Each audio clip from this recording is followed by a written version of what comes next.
And all my life you have been faithful. And all my life you have been so good.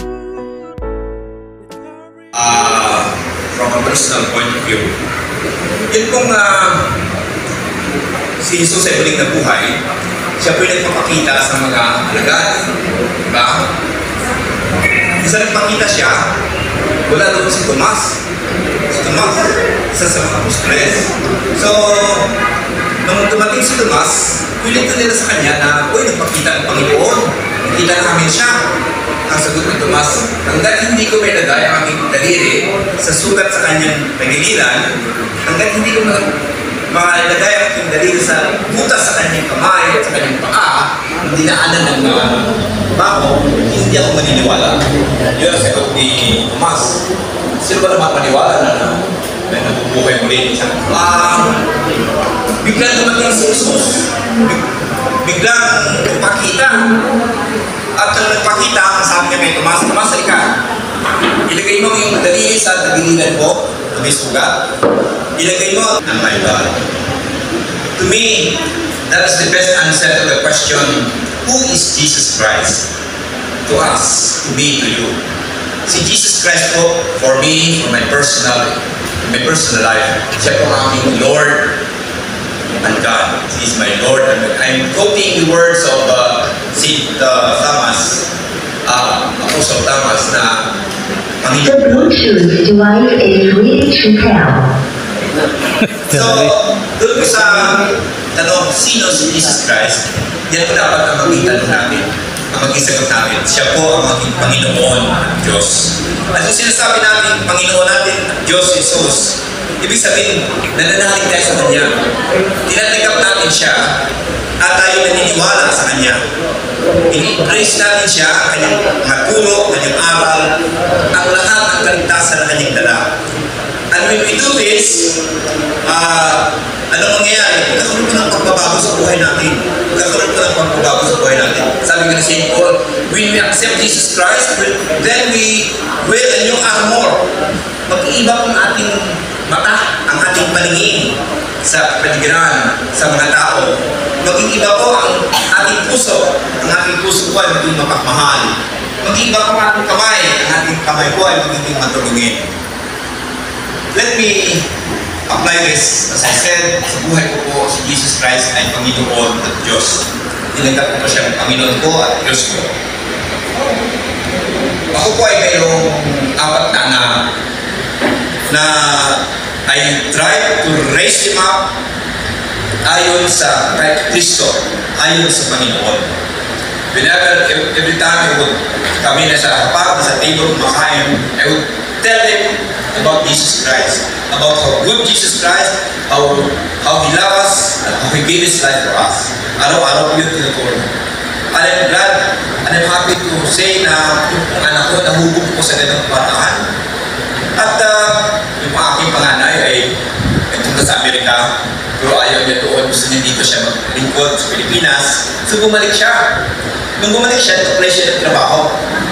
Nung mag-apply siya ng trabaho dahil mataas hindi kanyang pinag-aralan, ang sabi sa kanya, ito, bigyan ka namin ng sahod na 25,000 a month. First time ito nangyari, nagbigay kami ng entry level na pay, bayad sa bago pala nag-apply. Pero kasama sa iyong trabaho, kasi accountant siya. Kasama sa iyong trabaho, ikaw ang magbibigay ng padulas sa bigay-an para hindi tayo singilin ng malaki. Ikaw ang mag-bribe. So sabi niya, ako ang magiging daan para magbigay ng bribery. Baka magalit si Jesus. Baka magalit si Papa. Baka hindi ako makapunta sa langit. Yun ang kanyang tanong. Sabi sa kanya, ayaw mo bang gawin? Malaki na. Pwede pa yung tumakas sa tumatagal ka. Kinandihan niya. Kasi isip niya, hindi ito magugustuhan ni Jesus. Hindi ito magugustuhan ni Papa. Hindi ito. Magiging daan ito para kayo na makapunta sa langit. So tinandihan niya yun. Nung pag-uwi niya sa bahay, siya po ay, so I asked her, ano nangyari? Sabi niya kasi, Ganun nga niya, pinito niya, binigyan siya ng gano'n, pero pinanggihan niya, kaya sabi niya, wala akong trabaho ngayon. Sabi ko, do not worry. Because you did that, in the name of Jesus, I'm sure, Jesus will double that. Jesus will double that. Dudublihin ni Jesus yan. The following week, nag-apply siya ulit sa ibang kumpanya. Tinanggap siya ka. Ang sabi sa kanya, entry level ang sahod mo ay 52,000 pesos a month. See? Ang spirito niya, sabi ko, see? Was I not prophetic? Na kapag sinunod mo ang kalooban ng Panginoon, kapag ikaw ay namumuhay ayon sa kalooban, ay dudublihin niya. Ano sabi na in chapter 3 verse 6 of St. Matthew? Seek ye first the kingdom of God, and all the rest will be given unto you. Hanapin niyo ang kaharian ng Diyos. Ang lahat yan susunod. Bibigay sa inyo lahat yan. Ngayon, bumalik siya sa Amerika, sa Amerika. Ang pangalawa kong anak ay isang doktora, Doctor of Medicine. Ito pong doktora ito, graduate po siya ng Lasal. Lahat po ng pag-graduate nila, assign nila sa board. Lahat nag-apply sa kung saan, specialize, nag-resident sa kung saan. Siya, nag-apply siya ng Dr. Pulimario. Doon, na-assign siya sa Pulilio sa Quezon, umakit sila sa mga bundok, sa mga tumaga, kanilang pinagdilikuran, binibigyan ng gamot, pinagdilikuran nila mga doktor, bilang doktor. So many people are asking, ang ganda-ganda ng trabaho ng profession mo, ganda-ganda ng pinito mo, bakit ka tulungan? Sabi niya kasi, tinuruan kami ni Papa na para magiging tunay na Kristiyano, lingkod ka sa mga mahihirap, sa mga maliliit. That's chapter 25, verse St. Matthew. Siya, makainin ang mga gutom, inumin ang mga nabuhaw, yan, damit ang mga at paggabutin ang mga sakit. So sabi, kaya ginagawa ko yan sinusunod. So you see, I'm very happy. She's not earning much, but she's serving the Lord in the neighbors sa kanyang kapatang. Kanya po ang aking pangatong anak ay isang dentista, isang doktora, isang dentista. At yung anak ko yun ay gusto-gusto ng mga pare yun. Kasi yun, pagsimba noon, hindi na alis ng bahay kung walang dala, no? Panghulog sa kolekta. Sabi niya kasi si Father, nangangailangan niya ng pambayad sa kurente, pambayad sa kanyang mga kasamahan sa bahay, pambayad sa tubig, simbahan, kailangan tulungan natin. So, hindi na alis ng bahay. Wala nang ibibigay sa kanya ng panghulog. I mean, that kind of, yung pag-iisip, na kailangan tulungan natin sa simbahan kasi simbahan ng Kristo ito sa pamamagitan ng ating mga tulong finansyal.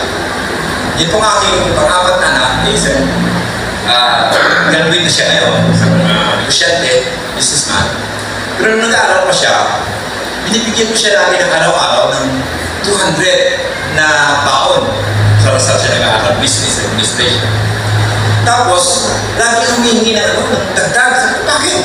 Yung kapitbahay natin, sandaan ng baon eh. Hindi na humingi, okay na sa'yo, 200, kulang pa.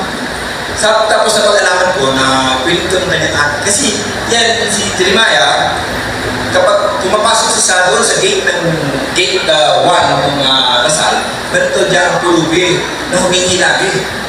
Kaya ayaw niya bigyan ng pera, baka raw gamitin na sa saan, sa sugar. So ginagawa niya, pumunta mo na siya doon sa 7-Eleven at bumibili siya ng hotdog at tinapay at binibigay niya doon sa tao na yun. Araw-araw yun. And so, nung kinistyon ko siya, bakit nakulang yung sahod ko? Sabi ko, di ba tinuturo niyo sa simbahan na makainin ng mga nagugutom? Pinapakain ko yun. Di ba yan ang gusto ni Jesus? You know, when I relate these stories to my friends, sabi nila, maganda ang pagkahukom ko sa mga anak ko. Because I told them, Jesus is our Lord, Jesus is our Savior. Siya ang ating Panginoon, siya ang ating Diyos. Sundin natin siya. And ganun nga nangyari. You know, when you do that, anong sinasabi sa chapter 11, St. Matthew, verse 24? Kung ikaw ay alagad ni Kristo, ikaw ay sumusunod sa Kanya, ginagawa mo ang Kanyang kalooban, sinasabuhay mo ang Kanyang kalooban, come to me, all you labor and burden. Come, lumapit kayo sa akin. nahihirapan kayo, I'll make it easy for you.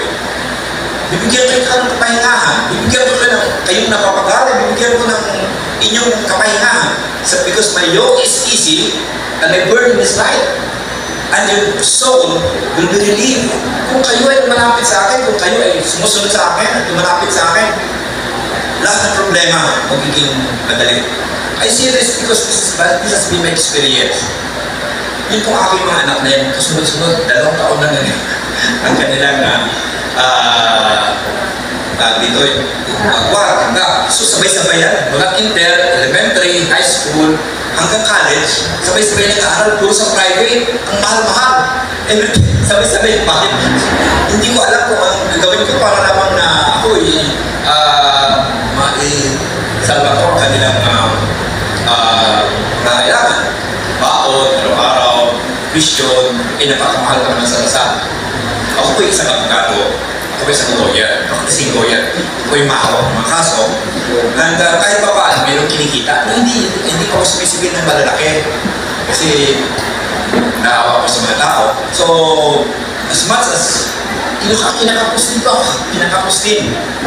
But every time na dumating yung araw o oras na kailangan ng pera, I would always say, Lord, bahala ka na.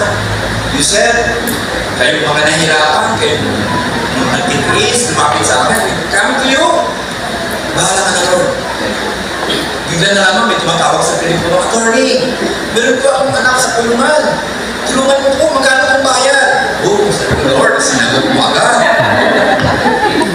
See, that's how fast the Lord answers. Sometimes, pero po problema na naman ako, piso lalo-lalo na yung aral ng dentistry.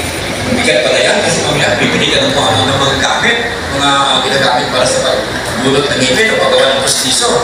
So, every time, Lord, ang pera, paano ito? May kailangan. Tapos bigla na lang, attorney, yun pong aming lupa sa probinsya, ay gusto na po namin hatiin. Magkano itong babayan? Lord, sabi ko, ang bait mo. That only applies not only to me. But I'm sure to everybody, that goes with it. Because if you are with the Lord, tinagat mo si Jesus na yung Panginoon, na siya ng Diyos, kinapagligtas, ang kanyang salita, come to me, I will ease the burden. Pagkaanin ko ang problema. Yun pong aking misis, yun pong plano sa buhay, diba? Sabi ko, pag-graduate yung mga anak ko, saka kumikita na sila sarili nila, ay magta-travel ako, travel. Yan ang buhay kasi mamaya wala na pandemic, wala ka sa mundo. So, kasi, yung pong aking misis ay nagkasakit. Yung sakit niya na nawawalan siya ng balance, maglakad, sakit yun. So, hindi na ito kami makaka-travel. I got kind of sad, kasi gusto mag-travel kami. Pero hindi na. So, sabi pa ng iba, baka iwanan mo yan. It never occurred to me na iwanan mo siya. Bakit? Bakit ba iwanan pinakasalan mo eh? Sa hirap at ginhawa, sa kayamanan at kalusugan, asawa mo yan eh. Eh, ikaw healthy ka. Yung asawa hindi makalakad. Tapos meron kang pwede ka mag-travel.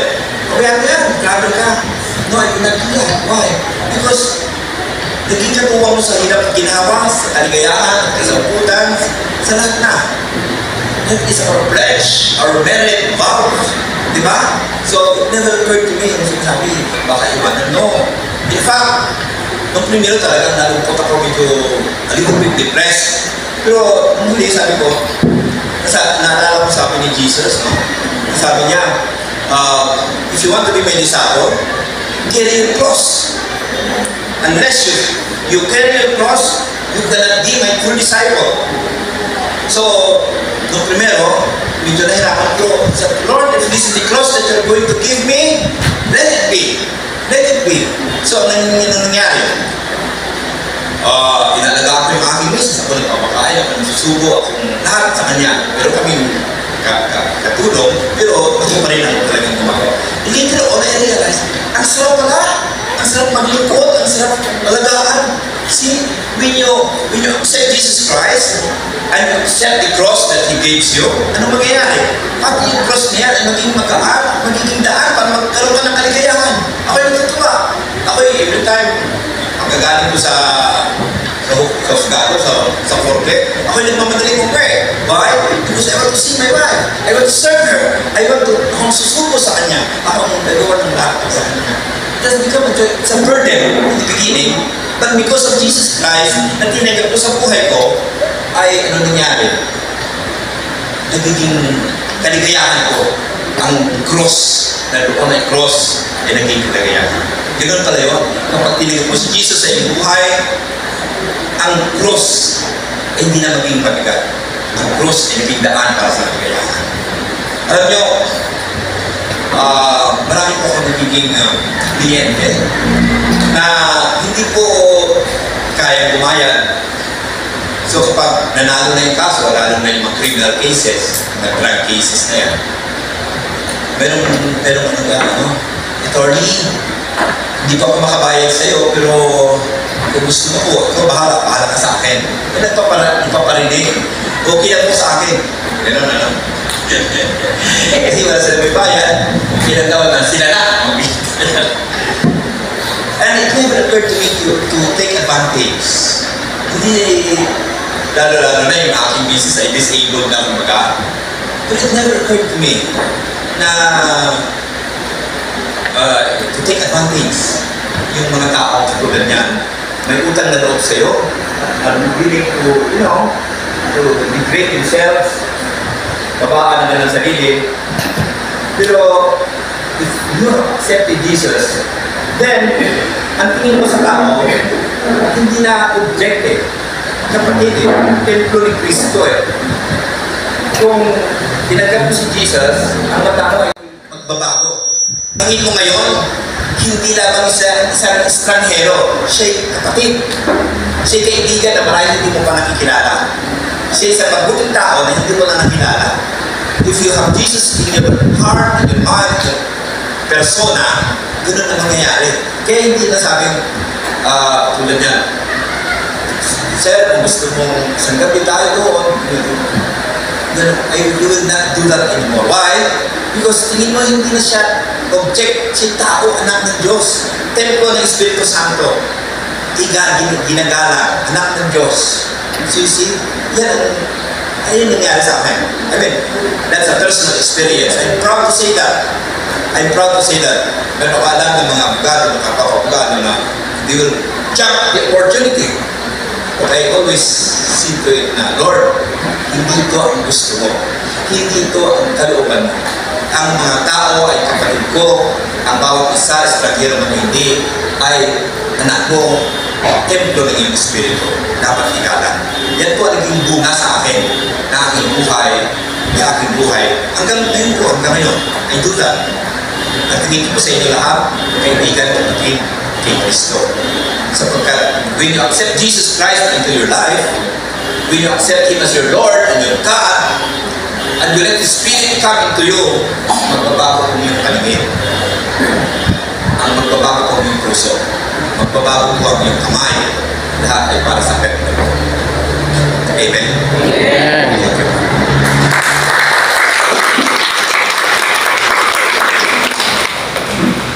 Thank you. Salamat po, brother.